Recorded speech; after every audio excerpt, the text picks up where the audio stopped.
सिरसा साहब मेजर गौरव आर्य जवाब देना चाहते हैं। सिरसा साहब मेजर गौरव आर्य बोल रहे हैं, बोलिए मेजर। सिरसा साहब बार बार शीश झुकाना जी बिल्कुल बिल्कुल कभी लाल किले की दीवारें भी खून से रंगी हुई दीवारें हैं, ये कभी हमारी प्रतिष्ठा जी सिरसा साहब, अब मैं ध्वज हमारी प्रतिष्ठा है, तिरंगा हमारी प्रतिष्ठा है, वो प्रतिष्ठा रहेगी, कर रहे हैं नहीं कर सकता, लेकिन लाल किले को प्रतिष्ठा बताया जाए ये कभी नहीं हो सकता। जी सिरसा साहब जवाब दे रहे हैं आपको।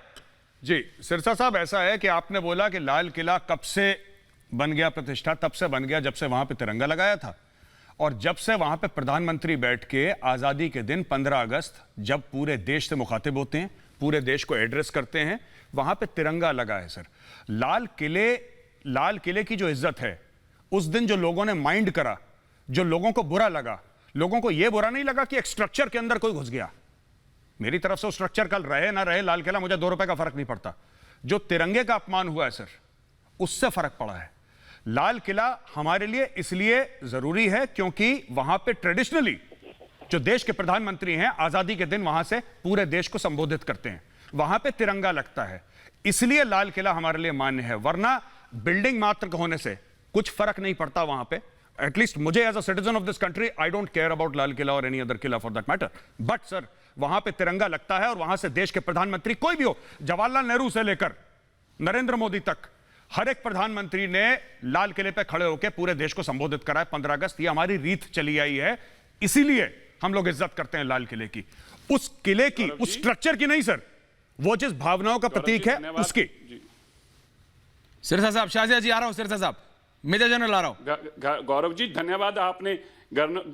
धन्यवाद आपने कम से कम आज ये देश को ये तो बताया कि ये हमारे लिए कोई गौरव की बात नहीं है। लेकिन आप एक बात याद रखना, ये गौरव जो आज आप ये बात कह रहे हैं, ठीक है देश के प्रधानमंत्री वहां से झंडा फहराते हैं, इसमें कोई शक नहीं है, लेकिन इसके बावजूद लाल किला अगर उसके झंडा फहराने से ये गरिमा है, तो फिर यह भी हमें याद रखना चाहिए कि लाल किला वही है जहां से औरंगजेब ने हजारों हिंदुओं के धर्म बदलने का आह्वान सुनाया था। यह हमें भूलना नहीं चाहिए। हम फिर से कहते हैं, जहां तक हमारे ध्वज की बात है उसके लिए हम जान दे भी सकते हैं और जान ले भी सकते हैं, लेकिन लाल किले की जो प्रतिष्ठा बनाई जा रही है, मैं उससे कम सहमत नहीं हूं। कोई हो तो हो, क्योंकि मैं गुरु तेग बहादुर साहब, गुरु गोविंद सिंह जी बख्शी बोल रहे हैं, कभी उस लाल किले की प्रतिष्ठा को प्रतिष्ठा मानने को तैयार नहीं हूं। यह खूनी बंगला है, यह खूनी किला है, यह खूनी किला ही रहेगा। मेरी क्या हुआ मैम? शाहजिया जी क्या हुआ? तो रहेगा।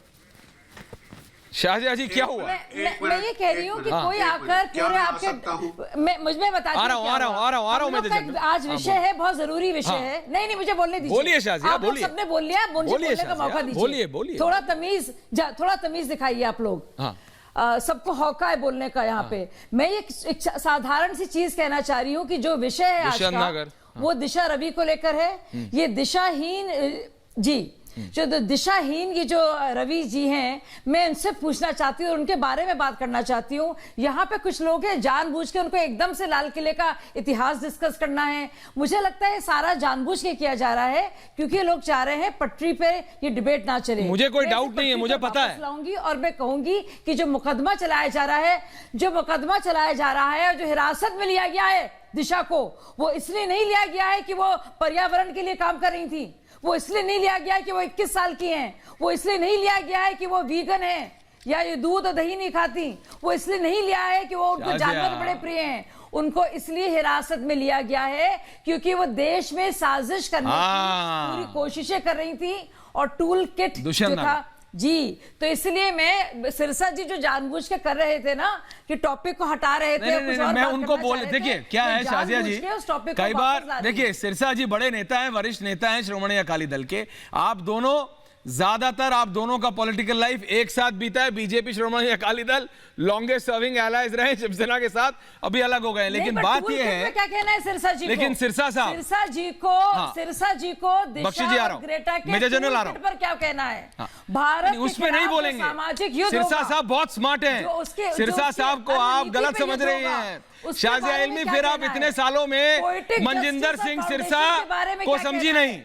शाहजिया जी, फिर आप इतने बरसों में, शाहजिया जी फिर आप इतने बरसों में मनजिंदर सिंह सिरसा को समझी नहीं। मनजिंदर सिंह सिरसा एक बहुत ही स्मार्ट नेता है, उन्हें पता है कौन सा पॉइंट कब उठा के कहां निकलना, बहुत स्मार्ट है। मेजर जनरल जीडी बख्शी कुछ कह रहे हैं, सिरसा साहब, दुष्यंत नागर, मेजर जनरल जीडी बख्शी कुछ कह रहे हैं, major general GD Bakshi, Shazia ji आ रहा हूं, प्रेम शुक्ला जी आ रहा हूं, लेकिन पहले मेजर जनरल, सॉरी सर, बोलिए major general ji. Sir thank you sir, please. Thank you.